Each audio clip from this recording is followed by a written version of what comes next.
사랑의 하나님 아버지, 새로운 새해를 허락하여 주심을 감사를 드립니다. 22년도에도 주님과 동행하는 시간이 되게 하시고 주의 나라와 의를 먼저 구하는 믿음의 삶을 살게 하여 주시옵소서. 사랑의 하나님 아버지, 주님의 인도하심을 온전히 경험하는 새해가 되기를 간절히 원합니다. 주님을 기대하는 마음과 소망으로 새해를 시작하게 하옵소서.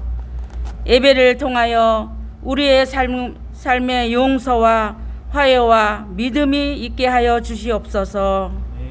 또한 한 주간 살면서 알게 지은 죄 모르게 지은 죄, 잘못된 행동, 악한 모습들이 있다면 보혈의 은혜로 치유받게 하시고 용서하여 주시옵소서. 사랑의 하나님 아버지, 지속적인 코로나로 인하여 너무 힘들어합니다. 치료의 하나님 아버지, 하루속히 코로나 바이러스가 물러나게 하시고 다시는 우리를 괴롭히지 않도록 세상 속에서 완전히 종식될 수 있도록 주님께서 역사하여 주시옵소서.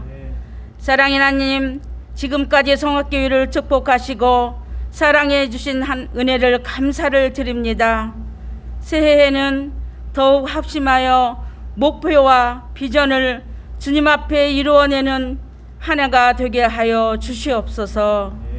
또한 각 기관들을 성장시켜 주시고 각 구역장들에게 믿음과 열정을 주셔서 주신 사명 잘 감당하게 하여 주시고 부흥하게 하여 주시옵소서. 사랑의 하나님 아버지, 간절히 기도합니다. 성악교회 모든 성도들이 그 새해에는 건강한 모습으로 주님을 섬길 수 있도록 주님 은혜를 더하여 주시옵소서.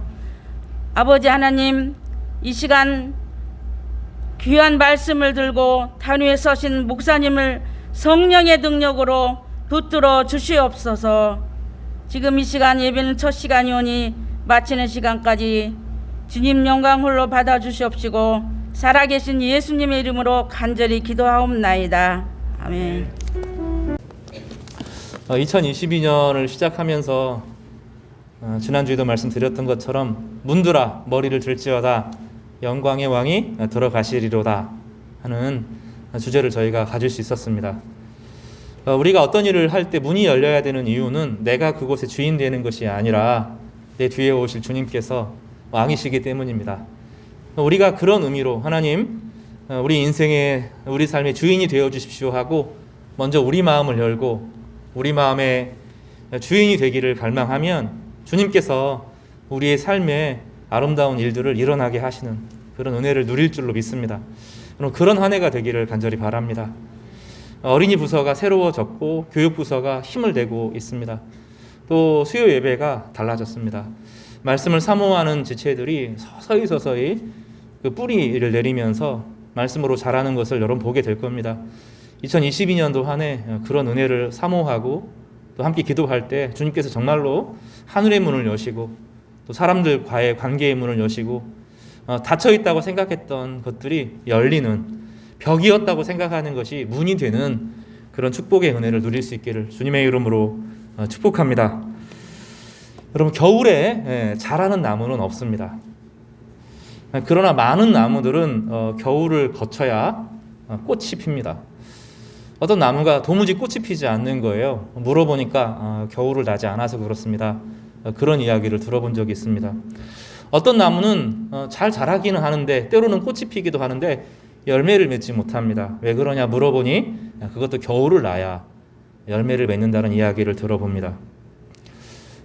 대나무는 씨앗을 심고 5년 동안 땅속에 뿌리를 넓게 퍼뜨립니다. 그 뿌리 속에 땅 속에 어떤 일이 일어나는지 사람들은 알지 못합니다. 그런데 5년이 지나고 6년째가 되면 수백 개의 죽순이 한꺼번에 땅 위에 탁 올라옵니다. 그래서 풍경이 하루아침에 바뀝니다. 그게 대나무의 특징이죠. 5년 동안 6년 동안 땅 위에 뿌리만 내리고 있는 것이 대나무의 특징입니다. 그런데 하루에 60cm가 자랍니다. 어제 없었는데 오늘 이만큼 자라 있는 거예요. 내일 이만큼 자랍니다. 석 달 만에 16m에서 25m까지 자랍니다. 신앙은 이렇게 성장됩니다. 가만히 있는 것처럼 보이지만 어느 순간 깊이 뿌리를 내리고 힘을 발휘하고 있으면 반드시 열매를 맺고 힘있게 자라는 그 순간을 경험하게 됩니다. 제가 여기 이제 한 5년 됐는데 기대가 돼요. 하나님께서 어떤 방식으로 우리에게 깊이 뿌리를 내리고 새로운 일들을 시작하게 될 것인지 우리는 알지 못하지만 그 아무것도 없는 텅 비어있는 것 같은 공간에 갑자기 대나무가 확 대나무 밭을 이루는 것처럼 믿음의 뿌리를 내린 성도들을 통해서 하나님께서 어떤 역사를 이룰 것인지 기대와 소망이 됩니다. 이것은 개인에게도 마찬가지입니다. 묵묵하게 기도하는 시간, 나의 기도가 도대체 무슨 의미가 있었는지 하는 오랜 시간이 지나는 그 시간 안에 내 안에 하나님을 경외하는 것들이 든든히 자리 잡고 있을 때 예상하지 못한 기적들이 일어나고 하나님께서 준비하신 그 호의를 경험하게 될 것입니다. 이 하나님의 선대하심을 경험하게 될 것입니다. 초대교회의 역사를 살펴보면, 특히 사도행전의 역사를 살펴보면 하나님께서 어떠한 방식으로 그 세계의 질서를 깨트리고 전복시키시고 새로운 균형의 추를 가져오는지 살펴보게 되는데, 오늘 그 분기점 한 곳을 살펴보면서 주님께서 도대체 문을 여신다는 것이 어떤 것인지, 어떤 방식으로 하나님께서 개입하시는지를 살펴보며 오늘도 일을 이루시는 하나님과 함께 동참하는, 그 역사에 동참하는, 그래서 함께 문을 여는 그런 은혜의 시간이 되기를 바랍니다. 예수 그리스도의 그 십자가와 그 부활의 사건이 부흥의 첫 번째 문을 여는 사건이었습니다. 시초가 있는 거죠. 씨가 뿌려져야 열매를 맺는데 예수 그리스도가 죽고 부활하면서 죽음이 끝이 아니고 영생이 있으며 죽음과 끝이, 이 삶이 하나로 연결되어서 죽음도 삶도 한 주인이 다스리신다. 그래서 우리가 이 땅에서 그리스도와 동행한다고 하는 것은 두려울 것이 아니고, 우리가 죽어도 두렵지 않은 이유는 그곳에도 주님이 계시고 그곳에 왕이 계신다 하는 사실을 확증하여 주셨습니다. 두 번째 사건은 오순절 성령이 임하는 사건입니다. 예수께서 열어놓으신 그 길 안에 하늘이 열리고 성령이 부어지는데 동일한 사람들이 감화, 감동, 역사, 교통하시는 성령의 역사를 따라서 변하는 겁니다. 사람들이 변합니다. 어제는 별 볼 일 없는 사람이었는데 오늘은 달라집니다. 예배는 또 그렇습니다. 어제는 죽을 것 같았는데 오늘 하나님 말씀을 듣고 성령이 임하면 전혀 다른 인생을 살게 되는 그 수많은 기적들을 우리는 경험하게 됩니다. 이것이 오순절의 다락방 사건이고, 이 사건은 지금도 계속 재현되는 것입니다. 그래서 예수 그리스도의 오심과 오순절 다락방의 사건은 사도행전의 역사, 초대교회의 기초가 되었습니다. 그리고 세 번째 중요한 분기점은 사도 바울의 회심입니다. 하나님을 대적하던 그 대적자, 그 악한 사람, 그 정의라는 이름으로 악을 행했던 그 사람을 꾹꾸러뜨리시고 그를 하나님께서 하나님의 사람으로 세우시는 그 중요한 분기점이 사도 바울의 회심입니다. 그러니까 우리가 이런 중요한 사건들은 잘 기억합니다. 예수 그리스도의 십자가와 부활, 오순절의 성령의 임한 사건, 사도 바울의 회심 같은 굵직굵직한 사건은 우리의 머릿속에 각인되면서 하나님께서 새로운 역사를 그렇게 여시는구나 하는 것을 기억합니다. 그러나 사실 정말로 이 일이 시작되는, 이방인들 가운데 그 구원의 역사가 시작되어지는 그 중요한 사건에 대해서는 간과할 때가 많습니다. 그래서 이 네 번째 사건이 이 오순절 다락방의 사건과 더불어서 중요한 사도행전의 부흥의 사건입니다. 이것은 한 가정의 부흥을 말하기도 하고 한 개인이 자신의 삶 가운데 어떻게 하면 새로운 인생을 살게 되는지를 보여주는 것이고, 또 교회가 어떻게 확 세상 가운데 대결하면서 이기는지를 보여주는 사건입니다. 그래서 이 고넬료의 전도, 이방인 전도의 이 회심의 사건이 우리 가운데 일어나야 하는 것입니다. 예수 그리스도 십자가의 사건에서부터 이 고넬료 회심까지 이 부흥이 계속 이어지는데, 이 고넬료 사건이 우리 가운데 일어나야 되고 주님께서 이 사건을 일으켜 주실 것을 기대하고 소망하게 되는 것입니다. 오늘 이 사건을 하나씩 살펴보면서 은혜를 누리시기를 바랍니다. 이것이 우리의 교회에 나아갈 비전이 되기를 간절히 바랍니다. 본문의 배경은 이 가이사랴의 고넬료라는 사람에 대한 개인적인 설명을 하는 것으로 시작됩니다. 성경에서 사람을 소개할 때는 이유가 있습니다. 자세하게 설명할 때는 충분히 들여보아야 합니다. 예, 여기 보면 가이사랴라고 하는 곳에 고넬료라고 하는 사람이 있었는데 이탈리아 사람이었고 군대의 백부장이었다. 이렇게 네 가지로 설명을 하고 있죠. 여기 가이사랴라고 하는 지역은 이제 항구 도시인데 그 당시 팔레스타인에서 예루살렘보다 훨씬 큰 도시였어요. 예수 그리스도의 탄생 시기 여러분 기억하시죠? 주님께서 오셨을 때 그 어린 아이들을 잔인하게 죽였던 헤롯을 기억하십니까? 그 사람을 우리는 헤롯 대왕이라고 부르는데 그 헤롯 대왕이 항구를 하나 만듭니다. 로마와 팔레스타인을 연결할 수 있는 엄청나게 큰 항구를 만듭니다. 그리고 이름을 카이사르라고 붙입니다. 황제에게 헌정하는 그 도시 이름입니다. 어마어마하게 컸고 무역의 중심지였고 군사의 요충지였습니다. 황제의 영광이 서려 있는, 황제의 위엄이 서려 있는 그 막강한 모든 곳에 황제의 동상이 있고 황제를 기리는 분위기가 충만한 바로 그곳이 가이사라라고 하는 곳입니다. 거기에 고넬료라고 하는 사람이 있는데 특이한 이력을 보여줍니다. 그 사람은 이탈리아 사람이었습니다. 로마는 어디에 속해 있습니까? 이탈리아에 속해 있습니다. 그러니까 로마에 여러 속국이 있었고 여러 지배 도시가 있었는데 이 이탈리아는 바로 로마 자체를 말합니다. 그러니까 이 고넬료라고 하는 사람은 어릴 때부터 로마에서 자란 사람이고 어릴 때부터 승승장구했던 사람이고 황제의 도시에서 황제를 섬기는 탁월한 지도력을 가진 사람이었습니다. 그는 성골 중에 성골이었고 그 중요한 모든 그 명망과 있는, 그래서 이 미래가 확연하게 보장된 사람입니다. 그런데 이런 탁월한 사람, 뭐 다른 지역에 있는 것도 아니고 이 이탈리아에서 자란 로마의 이 백부장, 리더십 중에서 아주 탁월한 리더십을 가진 로마의 군대 장관인 한 사람이 전혀 다른 이력을 보여줍니다. 2절에 보면 그가 경건했다 이런 표현을 쓰고 있습니다. 여기 이방인들에게 경건했다라고 했다 하는 말은 상투적인 말입니다. 그냥 개인적인 내적인 말을 표현하는 것이 아니라 개종했다 그런 뜻을 씁니다. 로마 사람인데 제우스를 섬기지 않고 헤라를 섬기지 않고 황제를 섬기지 않고 나는 하나님을 섬기는 사람으로 개종한 것입니다. 독특한 이력을 가진 사람입니다. 이런 개종에 대해서 특히 사도 바울이나 이런 이방인들을 전한 복음을 전하지도 않았는데 개종한 사람들이 있었다는 것에 대해서 우리는 도대체 이 시대에 무슨 일이 일어났는지 잘 알지 못합니다. 역사를 추적해 보면 충분한 이유가 있습니다.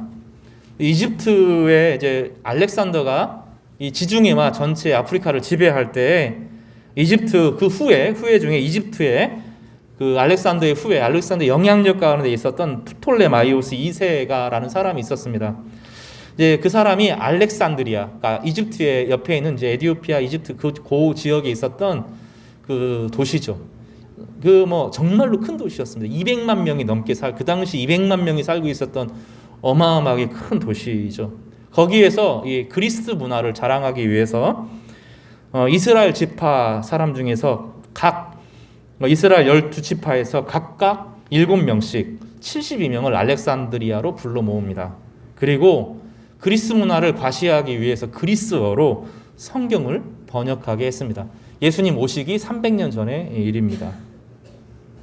72명이 72일 동안 구약 성경 전체를 번역했습니다. 쉬운 일이 아닌데 아주 정교한 번역을 사용했고 72명이 72일 동안 성경을 번역한 번역인데 지금도 이 성경 구약 성경의 번역본으로 히브리어로 된 성경을 헬라어로 쓴 번역 중에 최고로 칩니다. 동방 그리스, 러시아 이런데 다 그 성경을 구약 성경의 정본으로 봤습니다. 예수님 당시에도 이 성경을 읽었습니다. 예수님 당시에 히브리어로 성경을 읽은 것이 아니라 헬라어로 된, 그리스어로 된 성경을 읽었는데 300년 전에서 이루어진 사건입니다. 그 일 이후로 알렉산드리아가 뒤집어졌습니다. 그 당시 사람들이 가장 좋아했던 것은 일리아드, 오디세이. 여러분 읽어보셨죠? 그 전쟁을 벌이고 돌아오는 과정에서 겪었던 그 오디세이 이야기. 저도 청소년 시절에 제일 좋아하는 이야기가 이제 그거였는데 그 오디세이를 사람들이 좋아하면서 오디세이와 같은 영웅상, 그 굴하지 않고 그 어둠을 뚫고 지나가는 그 영웅상들을 사람들이 숭배했던 것입니다. 그런데 그때 모세의 이야기가 소개되었습니다. 모세의 이야기를 읽으면 사람들이 뒤집어집니다. 성경 안에 있는 하나님을 경외함, 그 어려움과 불굴에도 불구하고 그 굴하지 않는 용기, 그 자기 백성들이 모세를 끌어내리고 또 하나님 우상 숭배하는데 온유함으로 참아내는 것, 그 백성들을 향한 뜨거운 기도와 갈망, 그리고 수많은 잡신들이 아니라 유일하게 정의를 말하고 평화와 자유를 주시는 그 하나님의 그 헬라 사람들이 미치기 시작했습니다. 실제로 그 당시에 유대인들보다 이방인들이 하나님을 경외하는 숫자가 더 많았습니다. 알렉산드리아 같은 경우는 정말 너무너무 숫자가 많아서 저곳이 도대체 지중해 도시, 지중해 아프리카 연안에 있는 그 아름다운 도시에 하나님을 경외하는 문화가 꽉 찼던 것입니다. 하나님은 일하셨던 거예요. 무슨 얘기냐면 구약 성경이 종식되는 것이 말라기 시대인데 말라기 이후로 500년간 하나님은 아무 계시도 보이지 않는다, 이 중간기라고 부르는 암흑기라고 보이는 이 시기가 있었던 것입니다. 그런데 그 암흑기 시기에 사실은 하나님은 일하셨어요. 어떻게 일하십니까? 구약 성경을 그리스 말로 번역을 해서 전 세계 사람들이 성경을 읽도록 만드신 거예요. 그 성경을 읽으면서 모세를 좋아했던, 처음에 영웅으로 읽었던 사람들이 그 모세 안에 발견된 그 유일하신 하나님, 잡신들이 아니라 자기들의 욕망을 표현하는 시인이 아니라 사람에게 참된 자유와 참된 정의를 가져오는 그 위대한 신앙을 경험하게 하고 그리고 예비하여 주셨던 것입니다. 모세가 뭐라고 말합니까? 나 같은 선지자를 하나 더 보낼 것인데 나보다도 위대한 선지자가 올 것이다. 이 메시지를 사람들이 기다리면서 황제가 아니라 언젠가 올 참된 평화의 메시아를 기다리게 되었던 그 결정적인 계기가 있었던 것입니다. 우리는 우리 삶에 우리 중심적으로 살아요. 우리 중심적으로 살아가면서 하나님은 일하시지 않는 거, 나하고 직접적으로 관계가 없으면 하나님은 일하시지 않는다고 착각을 하고 자신만의 어둠으로 깊이 빠져들어갑니다. 성경은 그렇지 않습니다. 자기 중심의 생각을 한 발자국만 돌아보면 하나님은 분명히 일하시고 말씀하십니다.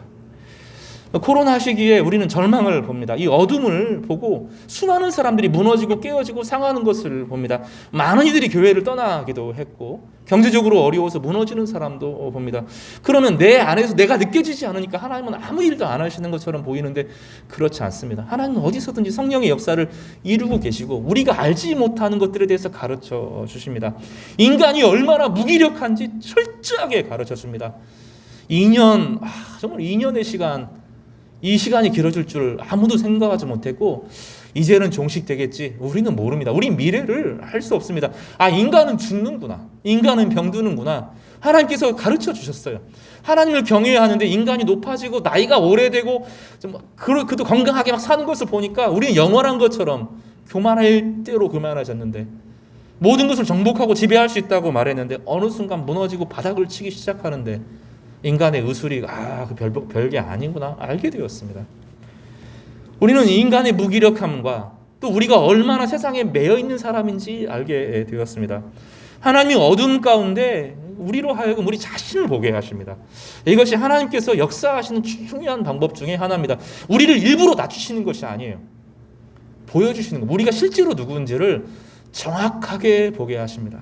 자기 승리, 정신 승리가 아니라 우리 있는 현실을 발견하는 것이야말로 최고의 복 중에 하나입니다.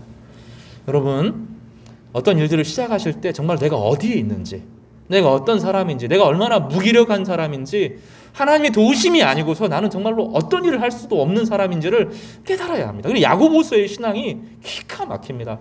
어떤 그 부자가 계획을 다 세워놨다는 거예요. 승승장구하면서 창고를 짓고 뭘 하고 이제 미래를 향하여 쫙 계획을 세웁니다. 근데 천사가 또 하늘에 하나님께서 비웃습니다. 내일이면 죽을 사람인데, 내일이면 이제 하나님께서 부를 시간이 다 됐는데, 그렇게 말하는 거죠. 인생은 우리 마음대로 되는 게 아닙니다. 우리 마음대로 인생이 되는 게 아니에요. 우리 인생은 어떤 일이 생길지 예측할 수가 없어요. 건강했던 사람이 하루아침에 거꾸로지기도 합니다. 어떤 사람은 죽을 것 같은데 하나님의 은혜로 회복되어지기도 합니다.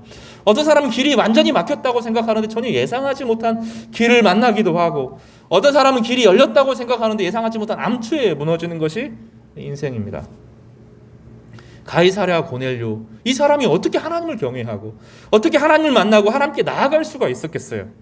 그런 하나님은 300년의 역사를 통하여서 준비하고 두드리시고, 가이사랴 고넬료에 있는 백부장 이 고넬료라는 사람이 예수 그리스도를 만날 수 있는 길을 열어 주셨던 것입니다. 여러분 따라서 해볼까요? 하나님은 일하신다. 요한복음 4장 5장에서도 이야기하는 것처럼 아버지께서 일하시니 나도 일한다. 예수께서 그렇게 말씀하셨거든요. 하나님 일하고 계십니다. 하나님은 일하고 계시고 그 일에 참여할 동역자를 하나님께서 구하시기도 하시고, 하나님이 사도들을 보내기도 하시고 교회를 세우시기도 하고, 때로는 그 화려함에 사로잡혀 있는 것들을 무너뜨리기도 하시고, 해체와 새 창조를 통하여서 무너뜨리고 세우는 일들을 하나님 계속 하시는 것입니다. 성도 여러분, 그래서 우리가 절망해서는 안 됩니다. 교만해서도 안 되고 절망해서도 안 됩니다. 이 둘 다 죄입니다. 하나님을 인정하지 않는 삶의 태도이죠. 이 고넬료는 달랐습니다. 오랜 예비함을 통하여서 하나님의 은혜를 누렸던 이 고넬료의 독특한 신앙을 성경에서는 묘사하는데, 그 사람이 어떤 사람인지 한번 살펴보도록 하겠습니다. 그 사람은 경건했다 하는 것은 개종했다 그런 뜻이고요. 온 집안과 더불어 어떤 사람입니까? 하나님을 경외했습니다. 백성을 많이 기도하고 구제했고 하나님께 항상 기도했다. 이렇게 설명하고 있어요. 따라서 해볼까요? 하나님을 경외했고 백성을 구제했고 항상 기도했다. 구제를 표사하는데 많이 구제했다, 두드러지게 구제했다는 것입니다. 여러분, 아무리 가난해도 누군가를 돕고 있어야 됩니다. 여러분, 아무리 가난해도 여러분의 삶에 있어서 여러분이 바닥으로 떨어져도 누군가를 도와야 됩니다. 여러분보다 못한 사람들에게 관심을 기울여야 됩니다. 여러분, 나는 정말로 돈이 없어서 못합니다, 그런 소리 하면 안 됩니다. 자신의 삶의 일부는 반드시 누군가 나누어야 합니다. 못하죠. 왜 못합니까? 기도가 없으니까 못하는 겁니다. 하나님이 나와 함께 하신다는 믿음이 없고 내 삶을 허비하니 하나님께 집중하지 못하고, 삶이 집중되어지지 못하니 하나님의 능력 안에서 우리 삶이 단단해지지 못하고 게을러지고 취해 있는 삶을 살게 됩니다. 그러니 삶이 허비되는 거예요. 하나님을 경외한다는 것은 하나님을 기억하는 것이고, 하나님이 내 삶의 주도권을 가지고 계신다는 것을 고백하는 것입니다. 그래서 삶을 아끼게 돼요. 이 save라고 하는 영어 동사는 구원한다 그런 뜻도 있거든요. 아끼는 겁니다. 아껴서 힘을 발휘하는 거죠. 구원하는 삶을 사는 것입니다. 여러분이 여러분의 영혼을 구원해야 됩니다. 여러분의 영혼은 아낌을 통해서 구원이 되는 거예요. 하나님을 경외하는 이 사람은, 경외한다는 것은 자신의 삶이 자신은 홀로 살아가는 것이 아님을 기억하는 것입니다. 이 경외와 경건은 비슷한데, 경외는 조금 더 하나님을 높여드리는 삶의 태도가 그에게 있었다는 거예요. 자신의 삶에 있어서 하나님을 높이고자 하는 마음이 있었어요. 자신은 인간임을 알았어요. 자신은 자기보다 높은 사람이 있다는 것을 기억하고 그 안에서 살아가는 것입니다. 하나님의 허락하심을 통해서 인생을 시작하는 사람입니다. 허락이 있어야 돼요. 이 요즘의 자유에 대한 철학자들은 요즘의 자유를 믿지 않습니다. 인간이 완전히 자유롭다, 그런 새빨간 거짓말이라는 거예요. 어떤 사람이 자기가 자유로운 결정을 했다고 그래도 사실은 운명적인 것이 매여 있다는 거예요. 진짜 자유는 하나님만 주십니다. 그래서 우리 인생은 하나님께 허락을 구하는 삶을 살아야 되는 거죠. 이 고넬료는 그런 인생을 살았다는 거예요. 하나님께서 허락해 주셔야 길이 열린다. 나는 하나님 밑에 있다. 나는 하나님을 경배하지, 내가 왕이 아니다. 내 인생의 주도권을 자기가 갖고 있지 않는 사람이었다는 것입니다. 홀로 그렇게 하는 것이 아니라 자기 자녀들과 함께, 자기 아내와 함께 하나님을 경외하는 인생을 살았던 것입니다. 그의 인생은 이 하나님을 경외하는 삶의 태도는 두 가지로 드러나는데, 하나는 많이 구제했고 항상 기도하는 사람의 모습으로 표현되어 있습니다. 다시 말하지만 구제는 기도 없이 거의 불가능합니다.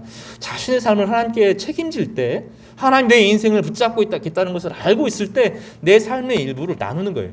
이 구제라고 하는 것은 시간과 물질을 표현합니다. 내 시간의 일부를 반드시 누군가를 위해 사용해야 됩니다. 나의 이익을 위해서만 쓰면 안 돼요. 나의 직장생활, 나의 돈 버는 것, 나의 여가 시간만을 위해서 인생을 쓰면 안 돼요.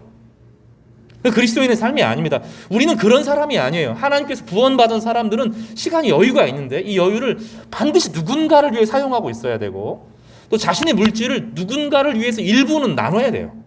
이것이 그리스도인의 삶인데 이 사람은 그런 삶을 살았습니다. 그렇지 않으면 여러분은 항상 부족할 겁니다. 항상 피곤하고 항상 지치고 항상 돈이 없을 거예요. 항상 지치게 될 겁니다. 왜냐하면 세이브하지 않기 때문입니다. 이거 하나님께 드리는 겁니다. 일부를 드려야 됩니다. 여러분의 시간과 물질은 여러분의 것이 다가 아니에요. 그것을 통해서 고백하는 거예요. 나는 하나님을 경외하는 사람이고 하나님의 은혜를 받은 사람임을 그 시간과 물질의 나눔을 통해서 표현하는 겁니다. 자신만을 위해 쓰면 안 됩니다. 아무리 열심히 써도 여러분 부족해요. 아무리 열심히 써도 지쳐요. 새어나가게 됩니다. 그게 원리입니다. 원리. 그래서 하나님을 경외하는 사람은 반드시 자신의 시간과 물질을 나누고 있는 거예요. 그 사람이 이렇게 할 수 있는 비결을 항상 기도했다 이렇게 표현을 하는데 3절에 보면 이 사람의 기도 시간을 표현합니다. 이 사람의 특징적인 기도 시간은 제9시 기도 시간이었습니다. 이 9시는 유대인들의 전통적인 기도 시간 중에 하나인데 오후 3시를 말합니다. 어떤 사람은 새벽에 기도가 잘 돼요. 어떤 사람은 그게 몸에 배어 있습니다. 일찍, 특히 우리나라 농사를 지었던 문화에서는 일찍 나가야 되기 때문에 일찍 일어나는 문화가 있는 거죠. 이 백부장 고넬료에게는 자신의 기도 시간이 오후 3시였던 것처럼 보입니다. 이 시간은 어김없이 기도 시간을 가졌습니다. 여러분 무시로 기도해야 돼요. 아무 때나 언제든지 기도해야 돼요. 그죠? 항상 기도하고 여러분 기도하시기를 바랍니다. 그런 은혜가 있기를 바라요. 그러나 이 무시로 기도하는 할 수 있으려고 하면 원리적으로는 어느 때나 하나님 만날 수 있고 언제든지 하나님의 위로가 임하잖아요. 무시로 기도할 수 있는 사람이면 반드시 자기 기도 시간이 주어져야 돼요. 여러분의 기도 시간은 언제입니까? 제가 혼내는 게 아니라 물어보는 거예요. 여러분의 기도 시간은 하루 중에 어느 시간입니까? 물어보는 거예요, 제가. 기도 시간이 있습니까? 꼭 새벽을 말하는 게 아니에요. 어떤 사람은 새벽이 도무지 불가능한 사람들이 있어요. 새벽이 꼭 복을 주는 것도 아니에요. 예수님 때로는 밤이 맞도록 기도하셨고 낮에도 기도하셨고 중요한 일에 기도하셨어요. 이 고넬료는 오후 3시가 그의 기도 시간이었습니다. 하나님 백성이 기도 없이 능력 있고 능동적인 삶을 산다. 불가능할 겁니다. 힘은 거기서 오지 않습니다. 하나님 백성은 반드시 자기 기도 시간이 있습니다. 의무라는 것이 아니라 사람이 생명이 있으면 숨을 쉬잖아요. 그렇죠? 저도 숨을 쉬고 살아가잖아요. 그런 것처럼 하나님 백성들에게 있어서 기도는 중요하고 기도를 통해 각각함이 해소가 되는 거예요. 하나님의 은혜를 그 시간에 누리게 되거든요. 여러분 기도 시간을 작정하셔야 돼요. 기도 시간이 없으면 안 됩니다. 하나님 뜻을 분별할 수도 없고 하나님의 기회를 주셔도 잡지를 못해요. 이건 어느 한순간에 기도를 많이 한다는 것이 아니라 규칙적인 자신만의 기도 시간이 있어서 자기 영혼을 기경하지 않으면 하나님이 기회를 주어도 다 놓쳐요. 여러분 놓칩니다 이거. 그리고 아닌데 잡아요. 기회가 아닌데 잡아요. 내 것이 아닌데 붙잡아요. 경쟁할 필요가 없는데 경쟁을 합니다. 싸워야 될 필요가 없는데 싸워요. 그래서 내 것을 놓치는 내 시간과 타이밍을 놓칩니다. 이 기도로 다 결정됩니다. 이 말씀과 기도와 구제 이 세 가지는 그리스도인의 표지와 같은 거예요. 자신의 삶에서 이 세 가지는 반드시 있어야 되는 거예요. 경외한다 하는 말씀과 함께 동행하고 기도하면서 호흡을 나누고 내 삶의 일부를 항상 나누는 삶이 그리스도인의 표지와 같았고 초대교회가 그토록 강조했던 율법이 아니라 생명의 방식, 삶의 태도였던 것이에요. 이 사람은 자신만의 기도 시간이 분명히 있었고 그 시간에는 누구도 침범하지 않는 자신만의 고유한 시간을 가졌어요. 가정 예배도 중요합니다. 때때로 하나님의 은혜를 묵상하면서 가정의 공동체 분위기를 지키기 위해 되게 중요한데 그 전에 자기의 기도 시간이 있어야 돼요. 저녁이든 새벽이든 낮이든 밤이든 자신만의 시간이 있어야 됩니다. 여러분 1시간 기도한다 말이 안 되는 것 같죠? 너무 길지 않아요? 나중에 시간이 지나면 짧습니다. 바쁜 일이 생기면 생길수록 기도에 집중하게 됩니다. 왜냐하면 알거든요. 사람들이 알아요. 내가 기도하지 않고 흐트러뜨리면 시간이 허비되고 낭비되고 잘못된 판단을 한다는 것을 압니다. 그래서 바쁠수록 중요한 사람은 이 기도의 맛을 아는 사람은 바쁠수록 더 기도합니다. 그리고 나서야 쉼을 쉬고 그 안에서 힘을 얻고 능력을 공급받아요. 그것이 문을 여는 비결이죠. 우리 많은 삶에 주님께서 수도 없이 여러분에게 기회를 주셨을 거예요. 제가 알아요. 수많은 기회들이 여러분에게 사실은 있었다고요. 근데 결정적일 때 못 잡아요. 미끄러 빠집니다. 그게 나에게 기회가 되는지 힘이 되는지 유혹이 되는지 분별할 능력이 없어요. 그리고 한번 시작하면 계속 가거든요. 사람은 길을. 그 길에 한번 들어서면 마치 고속도로 IC 들어간 것처럼 한번 들어가면 나오기가 어려워요. 그래서 또 나오려고 하면 기도의 타이밍을 잡고 나와야 되는데 그걸 못하는 겁니다. 그럼 기도를 작정하시기를 바랍니다. 내가 이 2022년에 하나님과 함께 동행하는 기도 시간을 작정하시기를 바라요. 하나님께서 그 길들을 열어주실 것입니다. 고넬료는 그 자신의 기도 시간에 하나님을 경험합니다. 그리고 주님께서 이렇게 말씀하세요.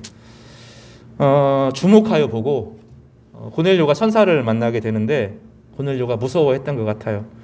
그러니 두려워합니다. 주여 무슨 일이니까? 천사가 고넬료에게 답합니다. 내 기도와 구제가 하나님 앞에 상달되어 기억하신 바 되었다. 따라서 같이 해볼까요? 내 기도와 구제가 하나님 앞에 상달되어 기억하신 바 되었더라. 여러분 이런 축복을 누리시기를 바랍니다. 이런 은혜를 만나시기를 바라요. 요한계시록 5장 7절과 8절에 보면 그 어린 양이 나와서 보좌에 앉으신 이의 오른손에서 두루마기를 취하시니라. 어린 양이 하나님의 비밀의 계시를 받습니다. 그 두루마리를 취하심에 네 동물과 24장로들이 그 어린 양 앞에 엎드려 각각 검은고와 향이 가득한 금 대접을 가졌으니 이 향은 성도들의 기도들이다. 기도라고 말합니다. 향이 올라가서 금 대접에 쌓입니다. 요한계시록 8장 3절과 4절에 보면 또 다른 천사가 와서 제단 곁에 서서 금 향로를 가지고 많은 향을 받았으니 이는 모든 성도의 기도와 합하여 보좌 앞 금 제단에 드리고자 함이라. 향연이 성도의 기도와 함께 천사의 손으로부터 하나님 앞으로 올라가는지라 그렇게 말합니다. 요한계시록 16장 1절에는 또 내가 들으니 성전에서 큰 음성이 나서 일곱 천사에게 말하되 너희는 가서 하나님의 진노의 일곱 대접을 땅에 쏟으라 하더라. 대접이 쏟아지는데 악한 사람들, 죄악 가운데 오래 또아리를 들고 세상을 지배했던 사람들에게는 진노의 심판이 임하고 오랫동안 갇혀있던 성도들은 자유해지고 풀려나는 역사를 경험하게 됩니다. 기도는 정말로 독특합니다. 기도는 하나님과 사람을 연결하는데 무조건 하나님께서 말하는 것을 듣는 게 아니에요. 기도는 상호적인 것입니다. 상호 대화적인 성격이 있어서 하나님이 역사를 다스리고 통치하시는데 성도들이 기도를 통해서 움직이신다는 거예요. 요한계시록은 그래서 완전히 우리에게 새로운 시각을 보여주는데 성도의 기도를 통하여서 하나님께서 역사의 흐름을 바꾸신다는 거예요. 정의와 선함과 구원과 심판의 문제를 하나님 홀로 결정하시고 타이밍을 재는 것이 아니라 성도들의 기도를 통하여서 구원을 이루시고 때로는 닫으시고 이 일들을 성도들의 기도에 맡겨두셨다는 거예요. 이 향이 너무 좋아서 하나님이 흠모하는 것이라고 성경 여러 곳에서 설명합니다. 이 사도행전 10장 4절에 그 구원의 역사, 이 사도행전 10장은 정말 어마어마하거든요. 이때부터 댐이 마치 탁 뚫리는 것처럼, 댐이 뚫려서 물이 확 들어오는 것처럼 역사의 물줄기가 완전히 바뀌어서 이방인 중심의 교회로 교회 전체가 재편되어지는 어마어마한 역사가 일어납니다. 그래서 놀라운 이야기는 이 사도행전에 사도 바울이 회개하거든요. 그게 9장에 나와요. 9장에. 그런데 이 구원의 역사를 사도 바울에게 맡기지 않고 베드로를 통해서 일하시는데 베드로가 주축이 되는 것이 아니라 베드로에게 먼저 환상을 보여주는 것이 아니라 고넬료에게 임하게 하시면서 하나님의 역사가 고넬료를 통해서 중심의 역사가 완전히 흘러가게 돼요. 그런 이 사건은 이 사도행전 10장은 정말 어마어마한 역사의 대전환기인데 사도 바울도 아니고 베드로도 아니고 이 고넬료 이방인 개종했지만 하나님의 깊은 지식을 알지 못했던 이방인의 기도를 통하여 세계 역사의 흐름이 재편되는 거예요. 어마어마한 일들이 벌어지는 것이죠. 신앙은 오래 묵은 사람들을 통해서 움직여지는 게 아닙니다. 신앙은 오늘 깨어있는 사람을 통해서 하나님께서 역사하시는 거예요. 신분, 여호와 이런 게 상관없어요. 내가 깊이 하나님을 경외하고 기도가 어느 순간 응답될 타이밍이 오면 역사의 분기점이 딱 바뀌는 거죠. 이것을 하나님께서 10장 4절에 이렇게 말하는 거예요. 고넬료가 주목하여 보고 두려워하여 이르되, 그런 천사가 뭐라고 말합니까? 내 기도와 구제가 하나님 앞에 상달되어 기억하신 바 되었다. 그리고 어떤 일이 벌어집니까? 이방인을 중심으로 한 교회가 일어나고 역사의 흐름이 바뀌게 되는 기가 막힌 상황이 벌어지는 거예요. 단회적인 사건이 아니라 흐름 전체가 바뀌는 겁니다. 내가 혼자 하나님 깨닫는 그 수준이 아니라 역사의 흐름 전체가 완전히 새로워지는 것이죠. 본문의 이야기는 연결되면서 9절에 베드로의 기도 시간과 연결됩니다. 9절을 한번 볼까요? 이튿날 그들이 길을 가다가 그 성에 가까이 갔을 그때에 베드로가 기도하려고 지붕에 올라가더니 그 시각은 제 6시더라. 6시는 12시를 말합니다. 베드로의 기도 시간이 여러 시간이 있었는데 제 6시도 베드로의 중요한 기도 시간 중에 하나였습니다. 기도하는 가운데 하나님의 신비를 발견하게 되죠. 10절에 어떤 일이 벌어집니까? 하늘이 열립니다. 11절에 하늘이 열리고 한 그릇, 환상 중에서 일어난 일입니다. 실제로 본 게 아니라 환상 중에서 베드로가 경험합니다. 한 큰 그릇이 보자기에 내 귀퉁이에 달려서 내려오는데 거기에 각종 네 발 가진 짐승, 기는 것들, 공중에 나는 것들이 가득했습니다. 원래 유대인들은 지금도 돼지고기를 안 먹습니다. 굽이 있는 것들을 안 먹습니다. 이 돼지고기도 안 먹고 뭐 순대 그런 거 못 먹어요. 삼겹살 이런 거 못 먹습니다. 냄새 나서 그런 게 아니라 성경에 먹지 말라고 했기 때문에 먹지 않습니다. 경건 생활을 계속했던 베드로에게 이 기도 시간에 하나님께서 12시니까 배가 고팠겠죠. 근데 음식들을 보여주면서 잡아 먹으라 이렇게 말씀합니다. 언제요? 베드로가 기도할 때 일어난 일입니다. 베드로의 기도 시간에 하나님께서는 역사의 흐름의 대전환기를 그에게 보여주신 거예요. 그동안은 유대인들만 하나님의 백성이 될 수 있었는데 그들만 특권을 누렸는데 이제는 그런 것이 아니라 전혀 다른 역사의 흐름이 주어지는데 이방인들을 통한 구원이 일어나게 되는 전환이 일어나는 그 엄청난 일들을 보여줍니다. 언제 일어납니까? 베드로의 기도 시간에 일어났습니다. 기도를 통해서 하나님께서는 움직이시고 역사하시고 그 기도에 반응할 수 있는 사람들을 찾으시고 그들에게 자신의 놀라웠고 신비한 일들을 보여주십니다. 때때로 기도하는 가운데 아름다운 생각이 나고 기도하는데 삶이 세워지고 기도하는데 안 될 것을 포기하고 기도하는데 용기를 내서 덤벼들고 기도하는데 동역자가 찾아지고 기도하는 가운데 교회가 세워지고 이 일들이 다 기도를 통해서 일어나는 것이죠. 베드로는 이 성령의 역사를 이 기도 시간을 통해서 타이밍을 잡고 하나님께서 말씀하시는 음성을 듣고 그 음성에 참 자신의 문화적인 편견 때문에 3번이나 하나님 안 됩니다, 안 됩니다, 안 됩니다 거절하지만 주님의 말씀인 줄 알고 받고 누리면서 역사에 참여하는 그런 은혜를 누리게 되었습니다. 역사에 참여하는 하나님의 역사에 참여하는 일들 하나님의 문들이 열리는 경험을 하게 되는 것이죠. 11절을 우리 같이 한번 읽어보겠습니다. 11절을 시작. 하늘이 열리며 한 그릇이 내려오는 것을 보니 큰 보자기 같고 내 귀를 메어 땅에 들이웠더라. 문을 연다라고 말할 때 하늘이 열린 이방인이 열리는 거예요. 하나님과의 관계가 회복되어지고 하나님의 계시가 임하니 하늘이 열리는 사건을 베드로가 경험하고 나니 고넬료가 무섭지 않고 고넬료에게 주의 말씀을 전하고 예수 그리스도의 십자가의 복음을 전하고 성령이 임함으로 세례를 주는 그 역사적인 사건이 일어나게 되었습니다. 34절에서부터 쭉 38절까지 오늘 본문에서 마지막 절까지 내용을 보면 환상 체험이 핵심이 아니라는 것을 알게 돼요. 고넬료의 환상 체험, 고넬료가 천사를 본 사건, 또 베드로가 이 이상한 짐승을 보는 것이 아니라 나중에 핵심이 무엇이냐면 길게 예수 그리스도에 대해서 다시 설명하고 예수 그리스도가 누구신지를 보여주고 예수 그리스도야말로 하늘과 땅을 연결하는 하늘의 문임을 설명하고 나서 세례를 줍니다. 그러니 체험과 환상의 핵심이 아니라 그리스도의 십자가의 복음을 증거함으로 말미암아서 이 땅이 열리게 되는 하늘이 열리고 땅이 열리고 이방인의 문이 열리게 되는 핵심적인 사건이 일어나게 되는 것이죠. 그래서 하늘의 문이 그리스도임을 증명하는 본문이 되기도 합니다. 말씀을 정리하겠습니다. 10장에서 시작되어지는 이 사건은 비범합니다. 왜냐하면 아직까지 갑자기 사도 바울에 대한 회심의 역사가 일어났으니 이제 사도 바울이 복음을 증거해서 얼마나 많은 이방인들이 구원을 받을 것인가 그 얘기를 우리가 기대하는데 갑자기 사도 바울은 묻히고 사라집니다. 뭐 전혀 다른 이방인 한 사람이 하나님을 경외하는 그 한 사람의 경외함을 통하여서 어떻게 모든 이 역사가 전복되어지고 새로워지는지 전혀 다른 이야기를 보여주는 거예요. 그리고 나서 이 사도 바울과 고넬료의 역사가 나중에 이제 안디옥 교회를 중심으로 새롭게 만나면서 교회의 역사가 전혀 다른 방향으로 흘러가는 것을 보게 됩니다. 하나님은 이방인의 문을 사도 바울을 통해서 열지 않았습니다. 베드로가 주축이 되게 하시지도 않았어요. 베드로는 공인만 해주었을 뿐이죠. 중요한 것은 이 고넬료의 회심을 통해서 역사가 바뀌었다는 거예요. 세상에 많은 것이 바뀌는 것이 아니라 내가 변하면 바뀝니다.